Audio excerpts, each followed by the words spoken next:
on n'a pas toujours le plaisir et le loisir d'interroger un philosophe. Vrai de vrai. Quelqu'un dont le métier, c'est l'interrogation. La mise ou la remise en question. Michel Onfray, avec un E s'il vous plaît, a accepté de répondre à notre désir de l'interroger sur un sujet qui défraie la chronique et qui effraie anciens et théologiens, le mariage pour tous, y compris pour tous ceux qui ne sont pas pour le mariage. Michel Onfray, vous passez pour quelqu'un qui ne craint personne. Et vous avez récemment rédigé un article dans le Nouvel Observateur, magazine qui porte bien son nom, puisque son titre nous suggère d'emblée de ne pas en vouloir à l'Observateur, parce qu'il est nouveau, jeunot, minot, le Candide de Voltaire, dans le meilleur des mondes pourris possibles. Je vous dis bonjour. Vous savez, pour moi, c'est toujours le bonjour. Et je fais tout mon possible pour que les prêtres de tous bords ne nous le rendent pas mauvais. On l'a compris, vous êtes pour le mariage pour tous, pour les bons comme pour les mauvais. Vous êtes, comme qui dirait, emportés par le vent de modernité qui souffle comme bon lui semble. Alors vous, rien ne vous effraie. N'est-ce pas, Michel Onfray? Si, les paravents, les boucliers, les comportements de défense, ma pensée est offensive. Ma philosophie, une alternative à tous les oiseaux de mauvais augure. Je pense. Donc, je ne suis pas. Et ne vous demande même pas de me suivre. Mais vous êtes pas mal suivi tout de même. Avec votre raison, vous êtes devenu populaire. Et avec certains sujets, je dirais même populiste.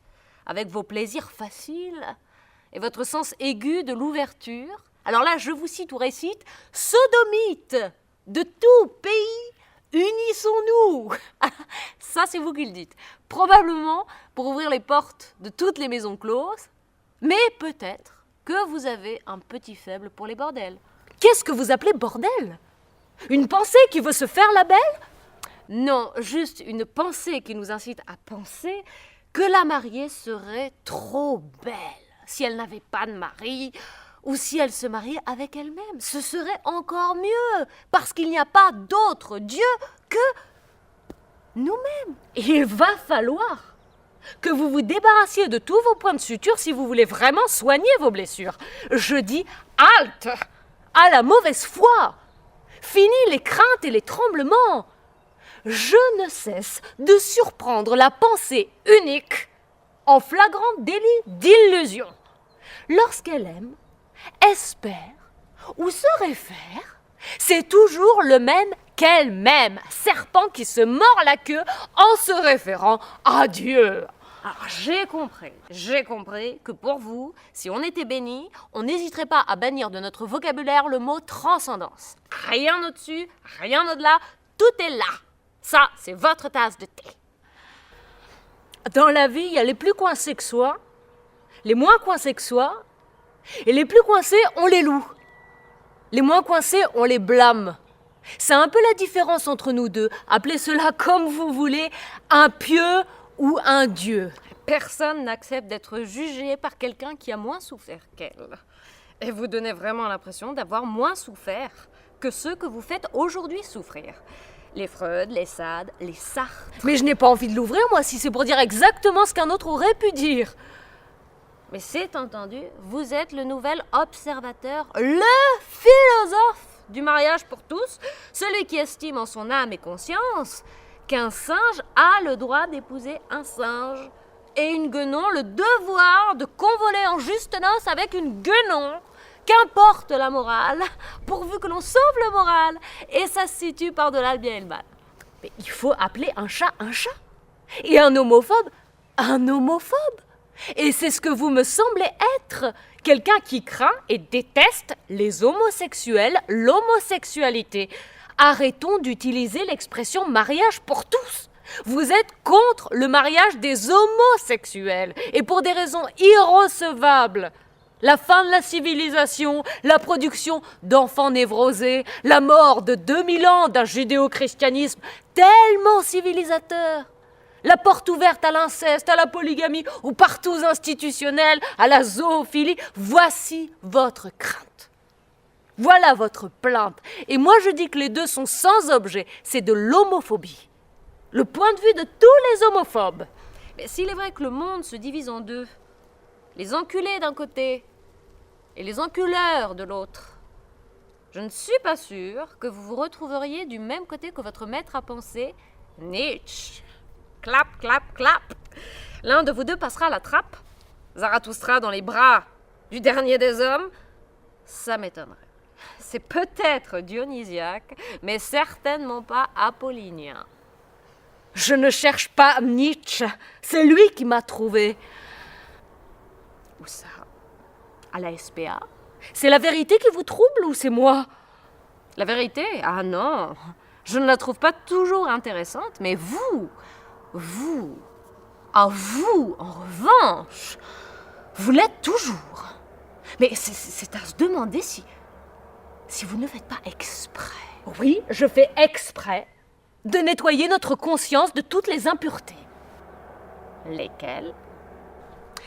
L'Ancien Testament en premier, le Nouveau Testament en deuxième, et le Coran en troisième.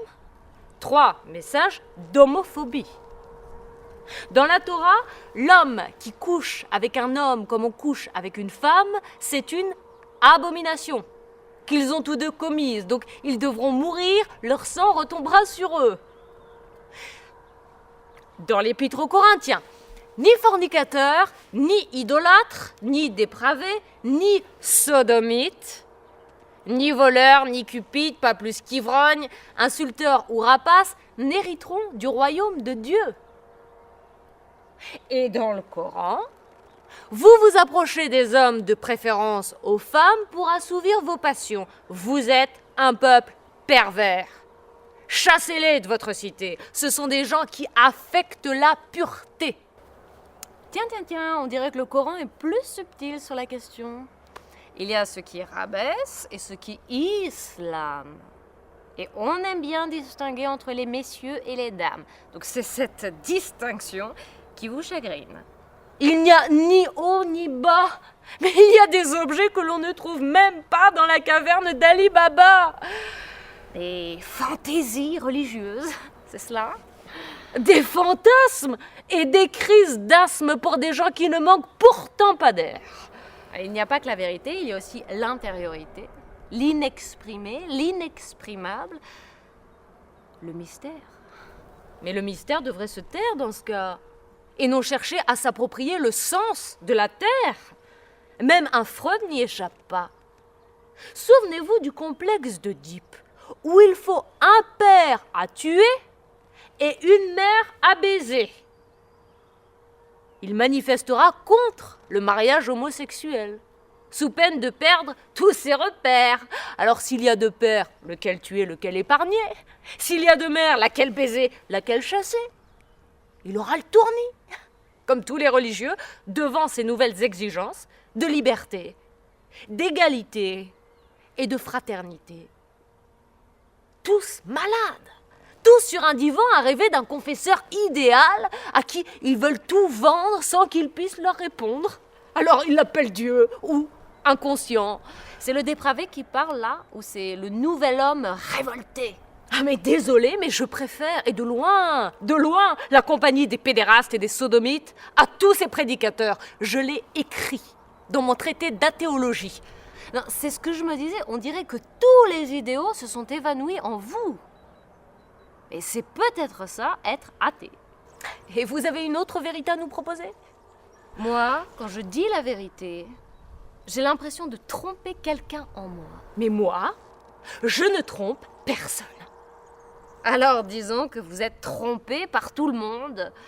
Vous êtes le cocu universel, le philosophe sodomisé par la vérité, qui ne dit pas non.